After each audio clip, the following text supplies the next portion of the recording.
नमस्कार, सलाम और जूले। मैं हूं सोनम वांगचुक लद्दाख से। आप में से कुछ लोग हमें जानते होंगे हमारे शिक्षा सुधार के कामों के बारे में, या फिर पर्यावरण के काम में आइस स्तूपा, आर्टिफिशियल ग्लेशियर जैसे कामों के लिए, या फिर आई लिव सिंपली जैसे ग्लोबल मूवमेंट्स जो कि सादा जीवन अपनाकर क्लाइमेट चेंज को रोकने के लिए लोगों को प्रेरित करती है। मगर दोस्तों, आज मैं इन चीज़ों के बारे में नहीं बल्कि आप लोगों को एक बहुत ही ज़रूरी संदेश देने के लिए आया हूं, जो कि चीन और भारत के बीच अभी जो टकराव और तनाव की स्थिति बनी है, इसके बारे में आपकी क्या जिम्मेदारी है। मैं लद्दाख में हूं और आप देख रहे हैं सिंधु नदी को बहते हुए यहाँ, और वो जो पहाड़ियाँ हैं उनके पीछे नुब्रा और चांगथांग के वो इलाके हैं जहाँ पर ये तनाव बढ़ता जा रहा है। हज़ारों सैनिक वहाँ ले जाए जा चुके हैं। सुनने में आया है चीनी वायुसेना के जहाज़ भी वहाँ तैनात किए गए हैं, और 1 घंटे पहले भारतीय वायुसेना के जहाज़ भी मेरे ऊपर मंडरा रहे थे। सामान्यतः जब सीमा पर तनाव होता है तो हम आप जैसे नागरिक ये सोचकर सो जाते हैं रात को कि सैनिक इसका जवाब दे देंगे। मगर मैं आज आप लोगों को ये ज़रूरी बात बताना चाहता हूं कि इस बार सिर्फ सैनिक जवाब नहीं, दो तरफा जवाब हो और उसमें नागरिक जवाब भी हो। तो आप जैसे नागरिक दिल्ली, मुंबई और बेंगलोर और अनेक शहरों से क्या कर सकते हैं इसमें, ये समझने के लिए पहले हमें समझनी होगी चीन की ये हरकत और वो ऐसा क्यों कर रहा है। आपने देखा होगा कि ये सिर्फ भारत के साथ नहीं हो रहा है, बल्कि पिछले कई हफ्तों से चीन ये दक्षिण चीनी सागर में वियतनाम, ताइवान और अब हांगकांग के साथ भी छेड़खानी कर रहा है। और मेरा ये विश्लेषण है कि वो ये सब किसी देश के साथ दुश्मनी के वजह से ज़्यादा अपने अंदर की समस्याओं को सुलझाने के लिए कर रहा है।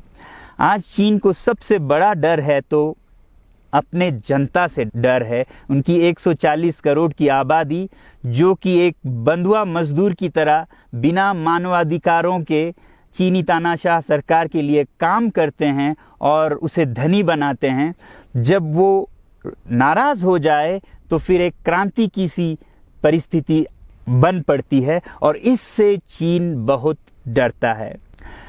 आज कोरोना के प्रकोप के बाद चीन में फैक्ट्रियां बंद हैं, एक्सपोर्ट्स बंद हैं और बेरोजगारी 20% तक बढ़ चुकी है। लोग बहुत नाराज हैं, क्रांति हो सकती है, तख्ता पलट हो सकता है। इसीलिए चीन पड़ोसियों से दुश्मनी करके अपनी जनता को अपने साथ जोड़ने में लगा हुआ है, और ये पहली बार नहीं कर रहा है। 1962 में जब भारत के साथ जंग की तो वो जंग भी उसने अपने जनता को संभालने के लिए की थी। तब 4 साल का अकाल और भूखमरी हुई थी, और इससे ध्यान हटाने के लिए ये जंग की थी।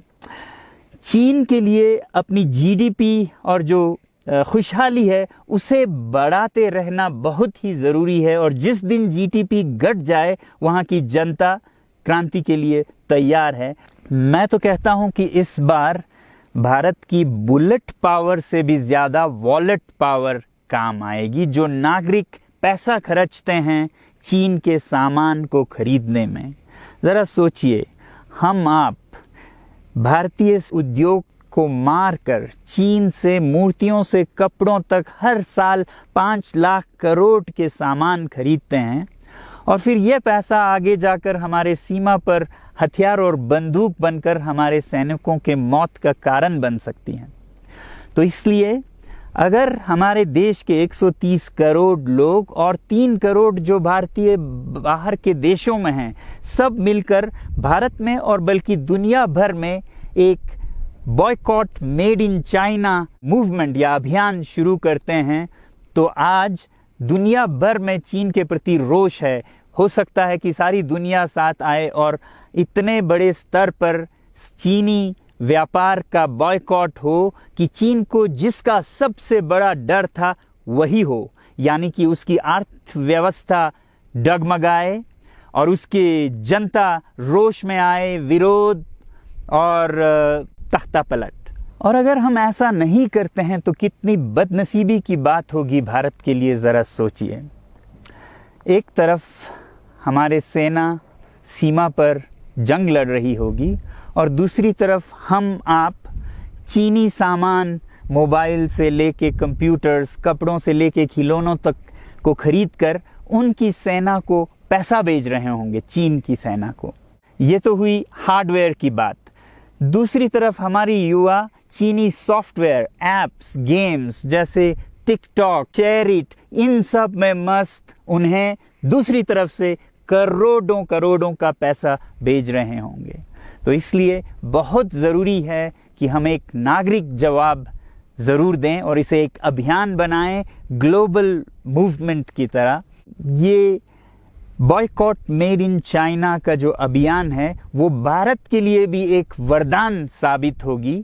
जैसा कि हमारे प्रधानमंत्री ने एक विजन हमें दिया था स्वावलंबन का, सेल्फ रिलायंस, वो तब हो सकता है जब हमारे अपने उद्योग फलें फूलें। और जब हम बॉयकॉट करते हैं इन सामान का तो अपने देश के उद्योग का, उत्पाद का हम प्रयोग करेंगे और उससे मजदूरों को रोजगारी मिलेगी और सारा देश खुशहाल होगा। बजट होगा कि हम और अच्छी तरह से टक्कर ले सकें सीमा पर भी। तो इसके लिए मैं आप लोगों से अपील करता हूं कि जहां तक ऐप्स और सॉफ्टवेयर की बात है तो हमारे युवाओं को एक हफ्ते में उन्हें अनइंस्टॉल करना चाहिए। Boycott made in China, software in a week and hardware in a year. क्योंकि साजो सामान के लिए वक्त लगेगा हमारे अपने देश से और बाहर से विकल्प निकलने तक, तो उसे हम 1 साल के अंदर कर सकते हैं। तो ये हम न सिर्फ अपना प्रतिज्ञा करें बल्कि 100 और लोगों को इसके बारे में समझाएं, शेयर करें सोशल मीडिया पर, और हमारी जो मीडिया है वो जनता तक, देश के कोने कोने तक पहुंचाए। और जैसे ही इसका असर दिखने लगेगा, इंटरनेट से ऐप्स लाखों में, करोड़ों में अनइंस्टॉल होंगे, तो चीन को संदेश साफ जाएगा और यही एक तरीका उसे मेज़ पर पहुंचा सकती है जहां पर कि बातचीत हो शांति की। तो जाते जाते मैं ये बता दूं कि मैं क्या करने जा रहा हूं। इस फ़ोन पर जो भी चीनी ऐप्स हैं उन्हें तो मैं 1 हफ्ते में हटा रहा हूं, बल्कि ये फ़ोन जो कि चीन में बना है इसे भी मैं 1 हफ्ते में अपनी ज़िंदगी से अलग कर रहा हूं। और 1 साल के अंदर हर वो चीज़ जिस पे मेड इन चाइना लिखा है उसे ज़िंदगी से निकालने जा रहा हूं। हमें चीन से, चीनी लोगों से कोई समस्या नहीं है, चीनी सरकार और उनकी रवैयों से समस्या है। जब तक चीन में परिवर्तन ना हो हमें ऐसा करना होगा। और आप लोगों से मैं अपील करता हूं कि आप अपने शहर में, अपने मोहल्ले में ऐसे इवेंट्स करें जहां लोग प्रतिज्ञाएं करें कि चीनी सामान का बहिष्कार करें जब तक चीन में परिवर्तन ना हो। और मैं सालों से कहता रहा हूं कि 21वीं सदी में देश के लिए जान देने की नहीं बल्कि जिंदगी देने की ज़रूरत है। लद्दाख में बढ़ते हुए ये देश के लिए जान देने का कारोबार बहुत देखा, और जहां एक तरफ मैं सलाम करता हूं उन लोगों के लिए, उन लोगों को जिन्होंने देश के लिए जान दिया, मगर इस 21वीं सदी में मेरा ख्याल है कि देश के लिए जान देने की नहीं, जिंदगी देने की ज़रूरत है।